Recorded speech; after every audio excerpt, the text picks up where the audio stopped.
చూసారా ఫ్రెండ్స్, చూసారా? ఇంతసేపు నిద్రపోయింది. ఇప్పుడు మేడం గారికి మమ్మీ గుర్తొచ్చింది, అందుకని డోర్ కొట్టేస్తుంది. ఇంకెందుకు, తీసేద్దాం.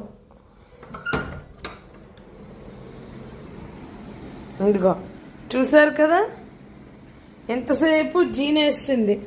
నిద్ర అయిపోయిందా? నిద్ర అయిపోయిందా? నిద్ర అయిపోయిందా? తలుపులన్నీ పగలు కొడుతున్నావు వై? ఎందుకు తలుపులు పగలు కొడుతున్నావు? శుభ్రంగా ఏసీ గదిలో ఇంతసేపు పడుకున్నావు, నిద్రపోయావు. ఇప్పుడు మమ్మీ గుర్తొచ్చిందా? ఆయ్ నో, తినకూడదు. తలుపు అంతా పెయింట్ ఊపేసావు.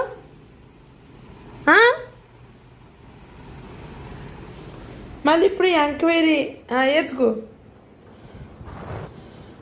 ఇలా ఉంటుంది మా జూలీతో. నచ్చితే సబ్స్క్రైబ్ చేసేయండి మరి.